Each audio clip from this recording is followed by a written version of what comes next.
pretty scary. It's gonna be fine. Alright guys, I ran out of battery and SD card while I was working on the camper. So I was in a happy moment. I remember that because everything was going really well. And now it's actually a few days later. Actually a week later. But Jen's gonna keep working up here on perfecting the counter with some spar urethane. I'm gonna head back down and try to get something done with the camper. Alright guys, this is a 1 minute little insert here before we head down to the camper. I'll try not to talk for 5 minutes.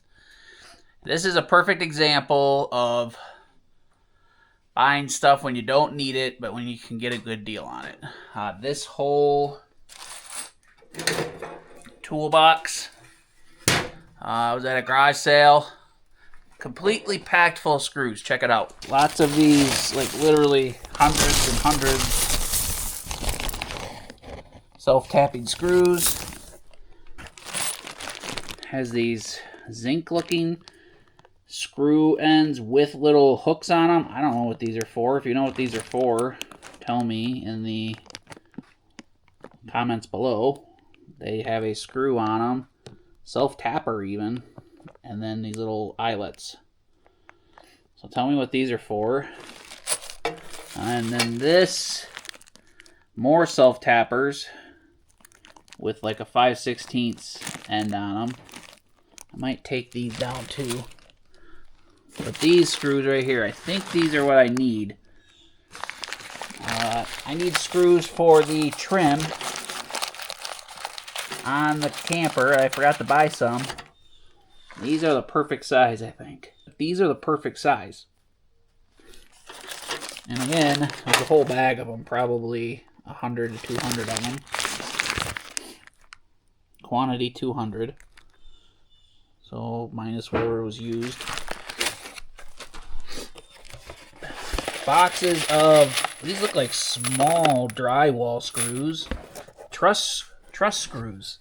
Mostly metal stuff. Different nails, like heavy duty old school nails.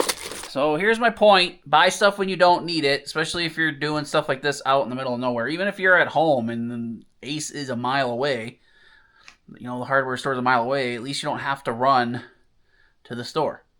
And I bought this whole toolbox full of screws for like 20 bucks. I'm sure I paid less than that. I probably bundled it with a bunch of stuff. So I got probably $100 worth of screws if you were to buy them today, plus the toolbox. Plus, I don't have to go to town. Screws are expensive. Hardware is expensive now. It's crazy.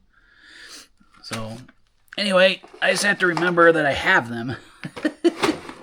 That's the hardest part, is remembering that you have what you have. Tell me again what these are for. These ones with the little eyelets. What are they? There's 100 of those, too. Kennedy Manufacturing. Kennedy Toolboxes. Van Wert, Ohio. Kennedy Toolboxes. There we go. A nice little toolbox, actually, too. Alright, guys. Come check this out real quick. I want to show you a tool that I wish I had had years ago and all along the way for this journey. Would have been a very helpful thing to have along the way. Check this out. Here's the Fotric TP320A. It's a thermal camera that hooks right up to your cell phone. It lets you see what the naked eye can't see through thermal imaging. So with your Fotric TP320A thermal camera, you're going to get a lot of components here. You get a tripod, selfie stick that's extendable, a phone holder, a wire here so we can hook the phone and the camera up to different locations. Let's go down in the bunker and check things out, and we'll go inside the cabin and check things out as well. So the TP320A from Fotric, the thermal camera, is perfect tool for off-grid when you're going to be doing solar stuff. There are hundreds of connections in this system. Now I have a safe and easy, quick way to check this whole system more frequently. That makes me feel a lot of peace of mind knowing that this system is running and operating safely. Look at that. Look at that good looking puppy. So guys, check out the cabin. You can also diagnose what equipment is using the most electricity. Look at that computer. That computer looks pretty warm. Jenny's electric frame that has our pictures on it. Tools like this that are self-contained and we don't use with our phone are over $1,000. And they don't have the options and the resolution that this has. So this is actually a better option. It also doesn't require you to charge it, so it's always ready. It runs right on the battery of your phone. It hooks right up to the Photric Genie app, so you can save images and video and use it at a later time. Dozens of different reasons to have a thermal camera around. If you have leaks around your windows, it'll show you that. We could find the dogs at night if they're running around in the dark. We could use it to watch wildlife. So guys, do me a favor, check out the links in the description box below in the first pinned comment for the Photric TP320A. Check it out at the links in the description box below. Alright guys, here, I spared you the ride. Got this nice little step stool too from Mike and his wife, Dawn? Dawn was a small lady. She's the opposite of Jay. But I'm using this as a seat so I can sit here nice and comfortable while I work on this. I don't have to kneel on my knees. Yay. Alright guys, so I was very happy how this is going, or I am very happy how this is going. We should be good to go. I just need to remember to get all these mounts back into for the holding the camper to the truck. I think the next step is putting these metal brackets on for the mounts, at least on the front one. And then bubble foil, and then put everything back together, and I need to be able to screw these mounts back in. So let's just do it rather than talk about it. Sorry. Oh, maybe not. Oh, it broke loose in a good way.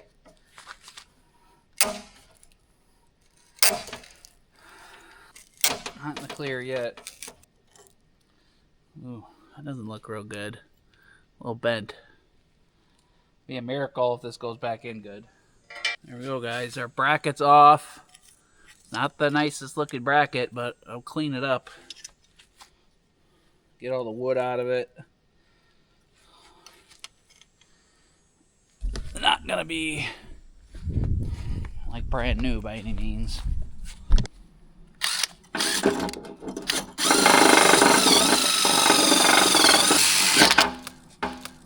See? This is why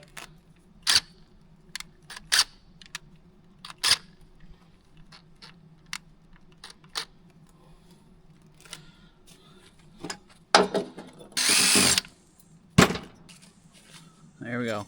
Good enough. I'm not getting all the rust off. Let me see. This isn't going to fit on my 2x4 that I built. Because I might.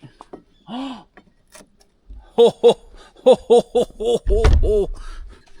Oh my goodness.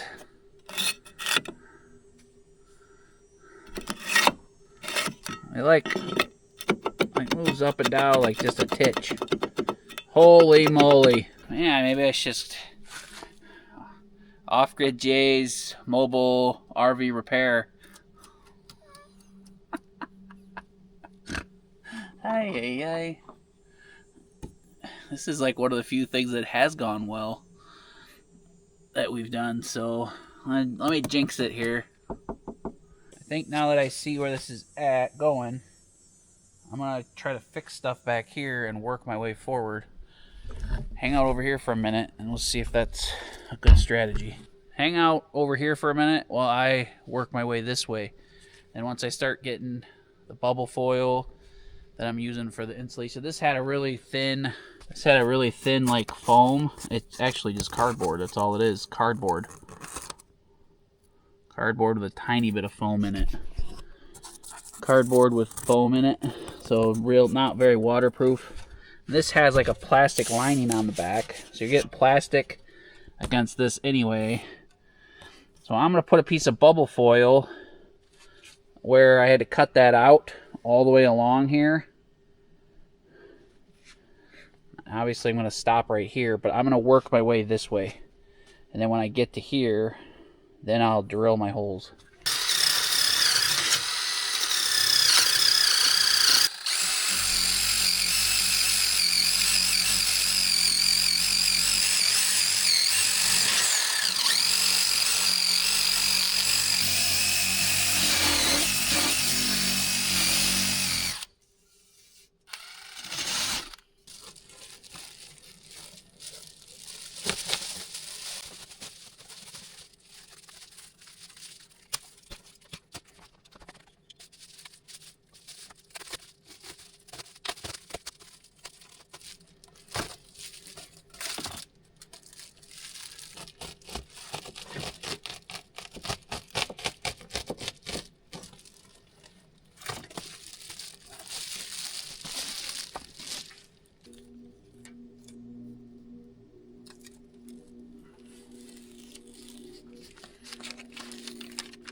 Whew.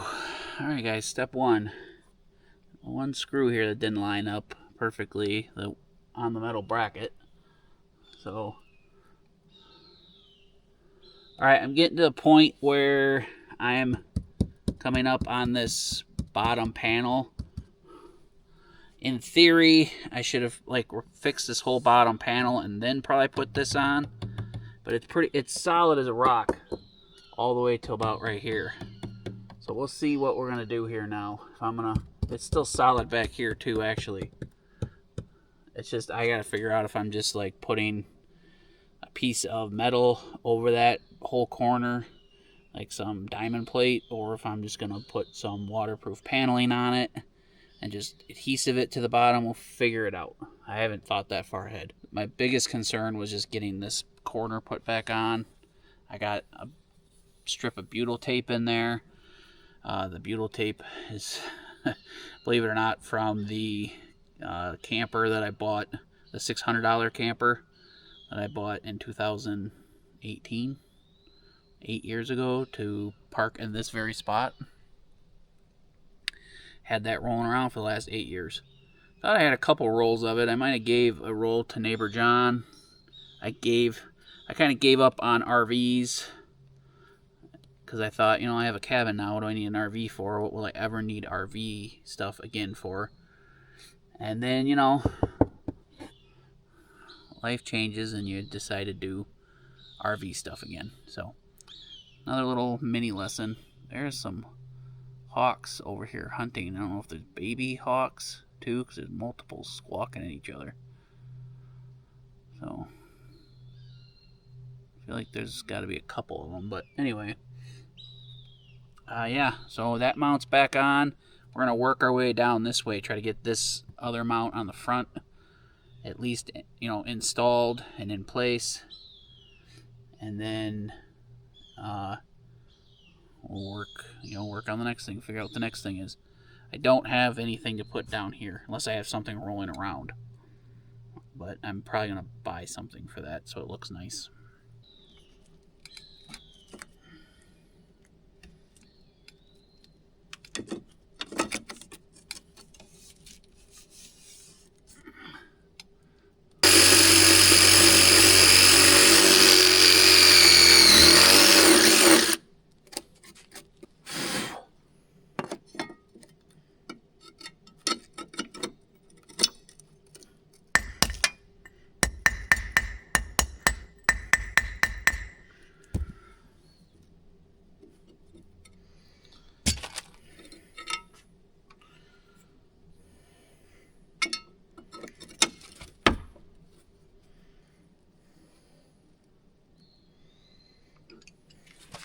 Alright guys, you've seen me struggling a bit with this.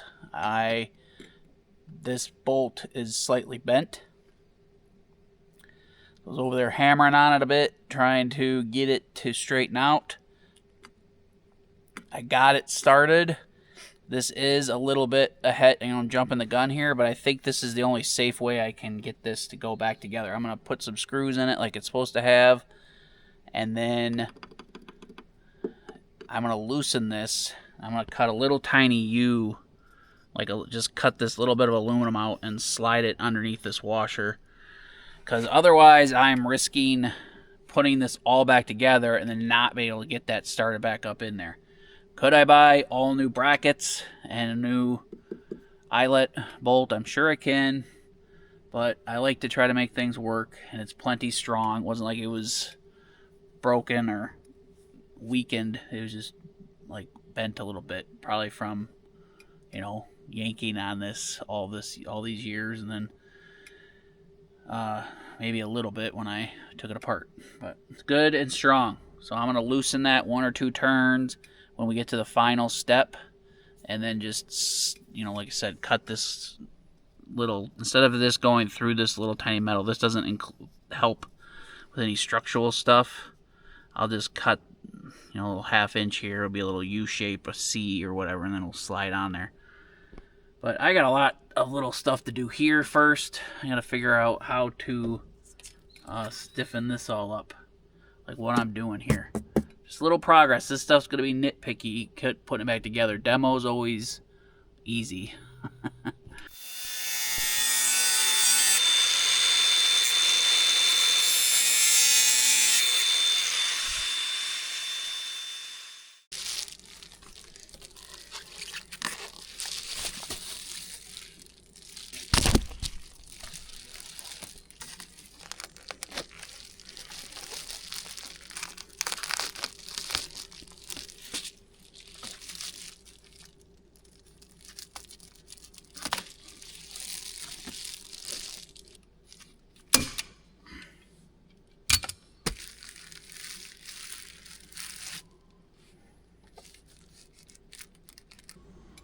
Alright guys, there we go. I'm sure some of you are going to say that bubble foil is bad for this. It's not going to breathe. You know, maybe you're right. But I put treated wood right here, which before it wasn't treated. And this camper is 26 years old, so I'm hoping, you know, this will take care of us for a little while. My bigger concern is just getting everything back together nice and solid and strong and dry. So like now, if anything comes in from back here, up here, I have it lapped so it'll go on top of this, and then I didn't wrap it down underneath because I don't want it to get taken into the floor. If it goes out, I want it to go out right here. So here's how this is gonna work. Cut this little channel, that'll pop in just like that after I put the siding on.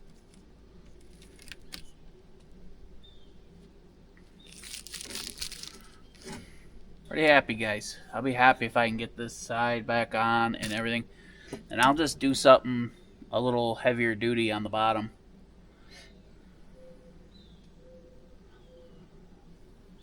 I just want this to be put back together and look done and be done. I'm gonna have to get some, I don't know, I looked for butyl pads, like, or maybe there's liquid butyl or like butyl in a tube to put behind this. There's a ton of butyl behind this jack stand. I'm gonna have to look and see how, maybe it's plumber's putty. Maybe plumber's putty and butyl's the same damn thing. Because this stuff I have is older, and I don't really like it that much, but I have it. And it doesn't seem to be even as, like, it doesn't seem like as high quality stuff as the stuff that's on here. So anyway, let me clean up this piece of siding.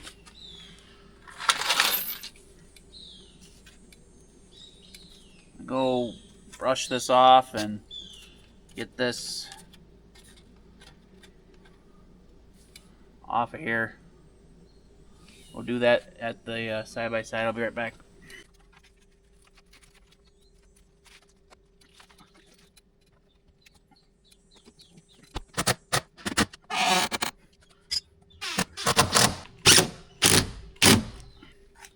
Alright guys, I bought this. It's like butyl tape.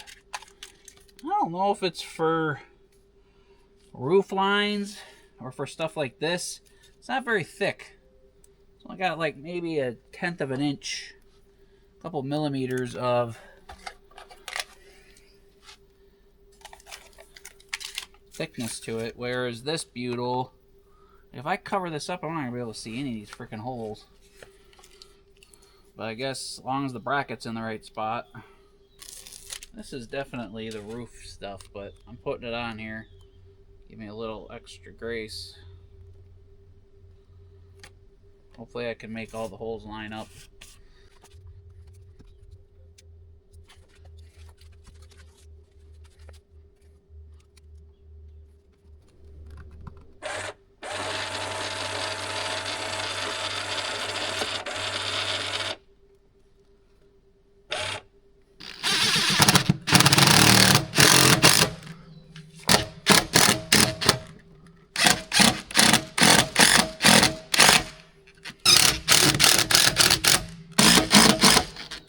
There's a lot of butyl tape between this junction here, so hopefully we're okay. It is a very sensitive area, I assume, because a lot of water comes down. It's going to catch on these.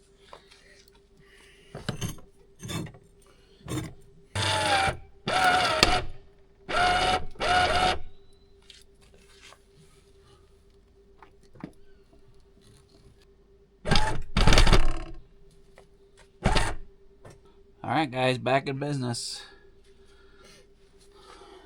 Let me fiddle fart for a minute here and I'll show you what got done.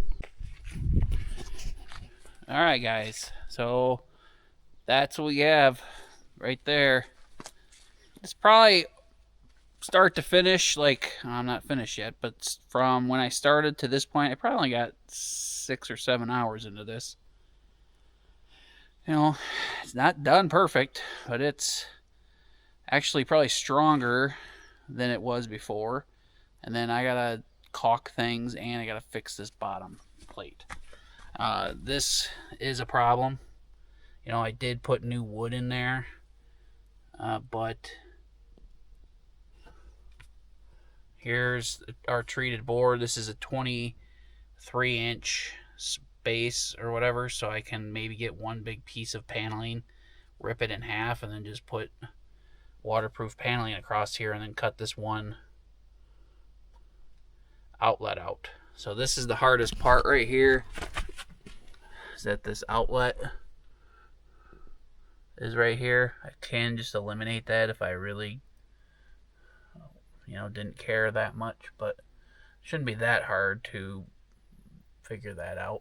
And I gotta figure, a lot of you guys said that this little hose from the fridge is what caused this, and I believe it, to be honest, because it's all right, mostly rotted on the paneling, and it just kind of seeped up into this corner.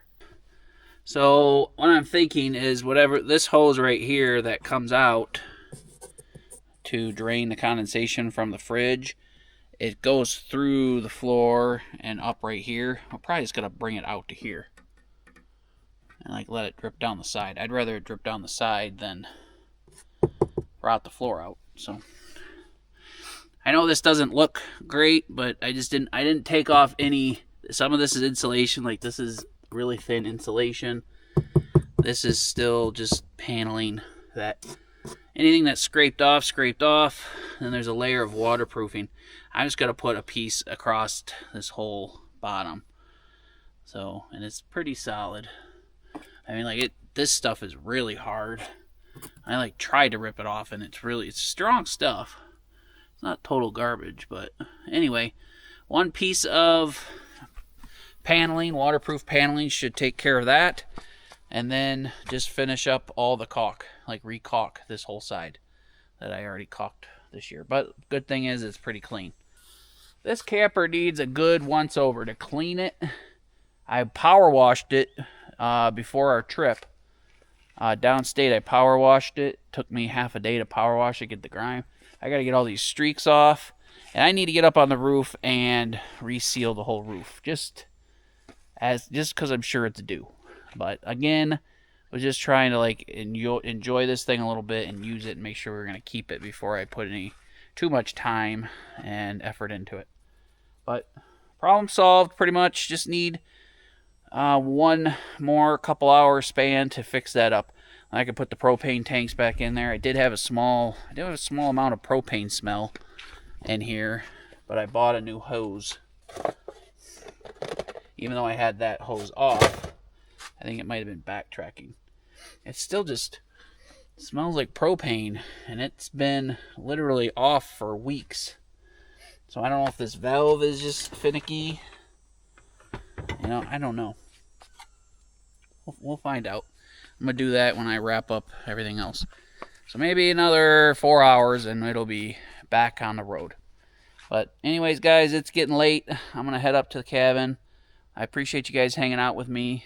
Stick with us so we can get this finished up, wrapped up, and go on our first semi-local adventure. I'd really like to go up to the UP this fall. We have a lot of you good subscribers and friends up that direction. So I'd like to maybe even send a few of you a message and see if anyone's doing anything. So maybe head over to the west side. We'll see. It'll never happen. We got too much stuff going on. We got a mess up at the cabin, but I always hope for it. We'll end up just driving like an hour away and enjoying all the beauty down here. But anyway, guys, appreciate you hanging out with me. Thank you, and best wishes to you all.